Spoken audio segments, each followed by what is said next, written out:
Star Wars, possibly the greatest pop culture phenomenon to hit the world. Not just a whole series of movies though. From those movies were created books, action figures and other toys, clothing, accessories, decorations, sex toys. Don't believe me? Look it up, unless you want Star Wars to be semi-ruined for you. But probably one of the biggest things to come out of Star Wars is video games.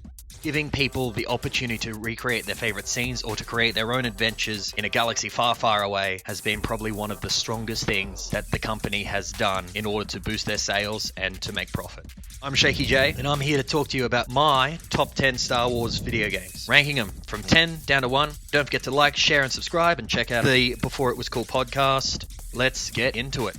At number 10, I have picked Star Wars on the original Nintendo Entertainment System. The reason this game makes my top 10, because to be honest, it wasn't even a very good game, is purely nostalgia. When I was a kid, I remember borrowing this video game from the local Blockbuster or Video Easy, getting home, playing it, even though I didn't really know how to play the game properly, being only between 6 and 8. For those who didn't understand the borrowing reference, back when we were a lot younger, we had a store we could go to where we could rent movies or video games to play for either a week or over the weekend, whatever. It was seriously one of the most exciting things about a Friday night. The game itself was a bit meh, lots of puzzle-based sort of stuff, and probably beyond my capabilities as a gamer at the age of 6 to 8. It makes the list purely because of nostalgia, being the first Star Wars game that I had ever played.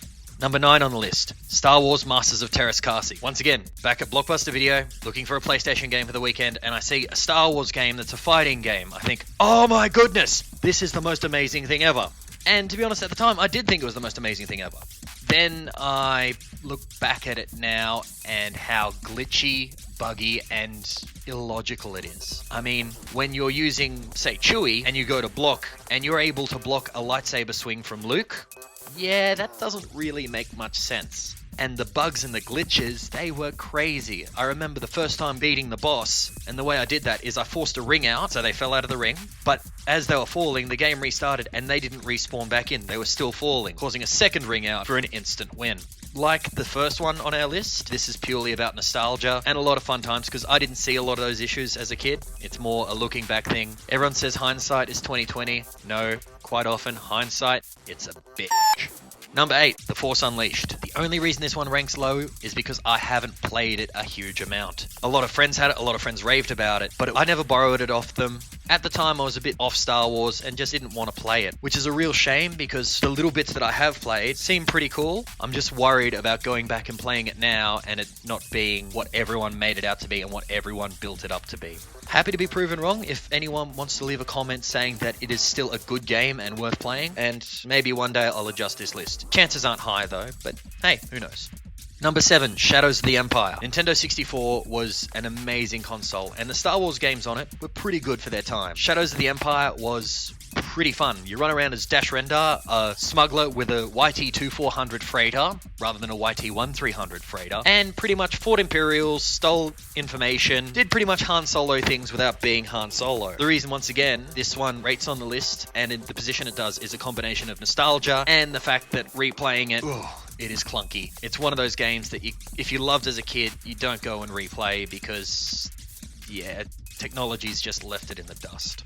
Number 6 on my list is Battlefront 2 for modern consoles. I loved Battlefront 2 when it was originally on the PlayStation 2, but I'll talk about that one later. Battlefront 2 on the modern consoles did take a lot of the good things out of the original Battlefront 2, but it was geared for online play, which just is not my jam. I want to be able to play a game all the time at home, not just be competing with randoms on the internet. It had an okay story mode, but the replayability just wasn't there like it was for the first Battlefront 2. The fact I have to clarify between Battlefront 2s is really weird to say, so I'm sorry if I stumble over some of my words here.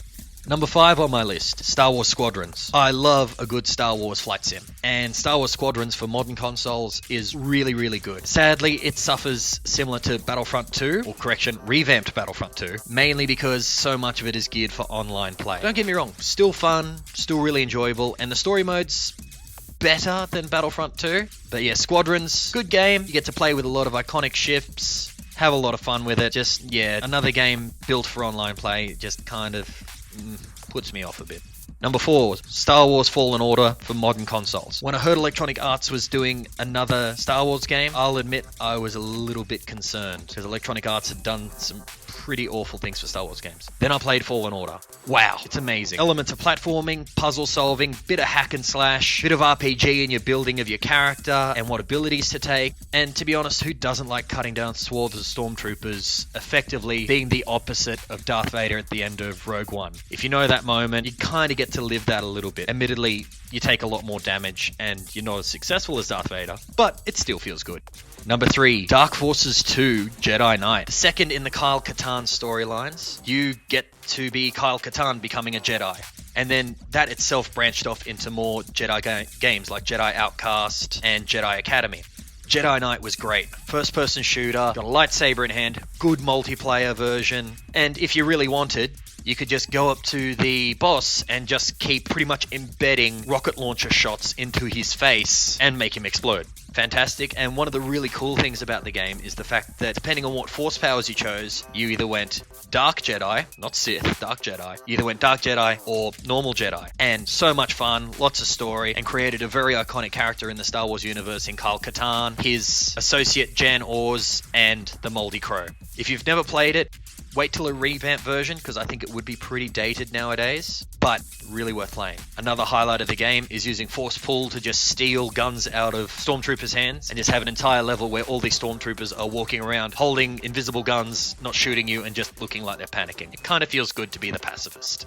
Number 2, Rogue Squadron on the Nintendo 64. I played the living shit out of this game. It was such an amazing game, a great flight sim, great storyline, and if you wanted, you could put in a code so you could fly around using the Men in Black car. It replaced one of the other ships, but to be honest, if you're going to fly in Star Wars, fly with style, and you felt really stylish in this, plus it shot lasers. But a fantastic game, you got to use a truckload of different ships, there was replayability and goals to hit so you could get greater rewards later on in the game. You got to do some iconic parts from other Star Wars games like the Beggar's Canyon Run, the Battle for Hoth, and the Trench Run. Honestly, amazing game, still replayable. Some parts of the graphics are a bit meh, but the actual game itself, mwah, absolute beauty. It's one of the few on the Nintendo 64 that I believe is still worth replaying.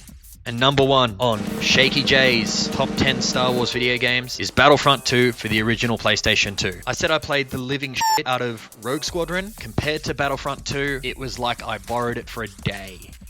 Battlefront 2 was so good. You had space battles that actually mattered and dogfighting that worked. If you didn't want to do dogfighting, cool. Just attack the capital ship. You had both options. The ground battles were great. You had vehicles, you had multiple different roles you could play, whether it be sniper, engineer, basic trooper, specialist trooper that you unlocked over time. You could play as heroes. I mean, running around as Yoda and just bouncing from stormtrooper to stormtrooper, slicing them up. Sorry, back then it would have been droids, but there were stormtroopers in there as well. Doing that for an entire game, it felt so good.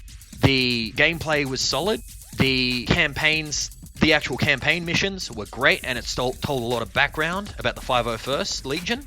Then there was also another either single or multiplayer version where you had to take key points on a galaxy to eventually win the game. So the replayability was amazing. Pretty much every weekend of mine was spent with a certain friend playing this game and just loving every step of the way. There were even turrets that you could control just so you could blow up extra stuff, extra explodey. If you're going to play Star Wars, it gives you everything. It gives you space battles, it gives you lightsabers, it gives you lasers, it gives you explosions. There's even a mission where you can run around as a Wampa just slapping everything around you. It's so satisfying. And then if you've got a friend who's a mage, the Empire did nothing wrong, you can play against them running around as Ewoks with spears that pretty much instant killed them, because that's what happened in the movie. I love to shove that in an Imperial fan's face. Anyway, ladies and gentlemen, that's my top 10. I've probably missed some that other people like out there. There's a lot of games on the list that I haven't played. Things like X-Wing vs. TIE Fighter. Never really played it, so I can't really add it to the list as much as I would like to. Though, like I said, for a couple of the ones that I want to look back on, I kind of don't want to because they're dated. They're probably not going to give me all that I want from the game. But add in the comments ones that you want to suggest for me to play. Happy to give them a go. I've been Shakey Jay. Don't forget to like, share, and subscribe. Tell your friends. Tell your Force Ghost. Tell your droid. Tell your Jedi Master. Tell whoever. Let's get this channel up and rocking. See you later, everyone.